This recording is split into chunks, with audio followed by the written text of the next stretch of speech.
Hello বন্ধুরা, তোমরা কেমন আছো? দেখো আবারও চলে এসেছি আমি আর একটা রেসিপি নিয়ে। এটা হচ্ছে মানকচু দিয়ে মাছের রেসিপি। তো দেখো মাছগুলো আমি ভাজা করছি। মাছগুলো দেখো বেশ লাল লাল করে ভেজে নিতে হবে। দেখো মাছ আমার সুন্দর করে ভাজা হয়ে গেছে।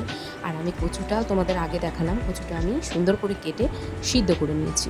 এরপর দেখো একে একে কড়াইতে তেল গরম করে তার মধ্যে আমি জিরে ফোড়ন দিয়েছি, তার মধ্যে তেজপাতা দিয়ে দিচ্ছি। আর তার সাথে দিয়ে দেবো কি আদা কুড়ে রাখা। তো আদাটা আমি বেটে নিইনি, আদাটা আমি কুড়ে নিয়েছি মেশিনে। তো কুড়ে সেটা ভালো করে দেখো একটু লাল লাল হয়ে আসলো।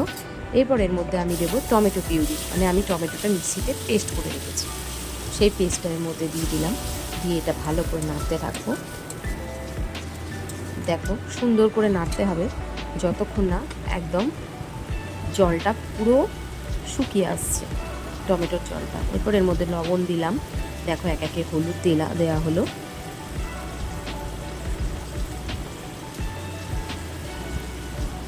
গোলমরিচ যেহেতু কচু, সেই জন্য তার মধ্যে একটু সামান্য গোলমরিচের গুঁড়ো দেব। আর 2-4 দানা চিনি দিলাম। তো এটাকে ভালো করে নাড়তে থাকবো। মা, আমি তো একটা জিনিস স্কিপ করে গেছি, সেটা হচ্ছে জিরের গুঁড়ো। তো দেখো আমি জিরের গুঁড়োটাও এখনই দিয়ে দেবো। এই যে জিরের গুঁড়ো আমি দিয়ে দিলাম। দিয়ে এটা ভালো করে আমি নাড়তে থাকলাম। দেখো জলটা অনেকটা টেনে এসছে। এইভাবে ভাজতে ভাজতে দেখো জলটা পুরো শুকিয়ে এসছে একদম। মশলাটা সুন্দর তেলও ছেড়ে দিয়েছে। এর মধ্যে আমি এবার দিয়ে দেবো কাঁচা লঙ্কা। আমি এই ঝালটা বেশি দেবো না, কেননা আমার মেয়ে অতটা ঝাল খেতে পছন্দ করে না। আর যেহেতু চারিদিকে প্রচণ্ড গরম পড়েছে, ওই জন্য ঝালটাও আমি একটু কম দিয়েছি। তো লঙ্কাটা দিয়ে আমি একটুখানি মশলাটা নেড়ে নেব।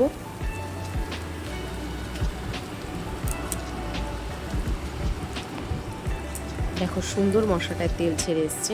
এরপর দেখো মশলাটা মধ্যে আমি ওই যে কচুটা তোমাদের কাছে বলেছিলাম, ওই কচুটা মানকচুটা সিদ্ধ করে রেখেছিলাম, সেই সেদ্ধ কচুটা আমি দিয়ে দিলাম। দিয়ে এবার হালকাভাবে কষবো, বেশি কষবো না, কেননা কচুটা আমার একটু বেশ কিছুটা সিদ্ধ হয়ে গেছে। আর সিদ্ধ হলেই এইসব তরকারিতে কচু যদি একটু মাখো মাখো সিদ্ধ হয় তাহলে খুব ভালোই লাগে। আর এদিকে দেখো বড়ি ছিল আমার কাছে, সেই বড়িটা আমি ভেজে নিয়ে আমি জলে একটু সেদ্ধ করে নিচ্ছি। কেননা বড়িটা যদি আমি তরকারির মধ্যে দিয়েই সেদ্ধ করতাম তাহলে আমার কচুগুলো বেশি গলে যেত, আরও গলে যেত বেশি। সেই জন্য আমি কি করেছি, এই পাশে দেখো যে জলটা আমি তরকারিতে দেবো, গরম জলটা, তার মধ্যে আমি বড়িগুলো একটু সেদ্ধ করে নিচ্ছি।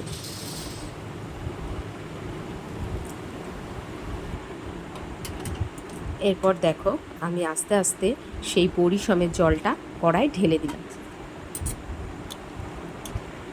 এবার হালকা করে আমি একটু নেড়ে দেব। দেখো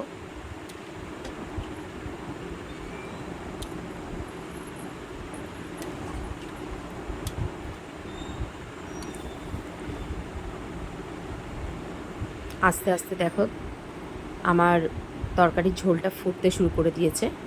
আর এদিকে আমি তোমাদের কাছে বলা হয়নি, মাছ ভাজার সাথেও আমার ফ্রিজে কিছু মাছের ডিমও ছিল, যেটা আমার মেয়ে খেতে খুব পছন্দ করে। তো ওই মাছের ডিমগুলো আমি পিস পিস করে কেটে রেখে দিয়েছি, ভাজা ডিম।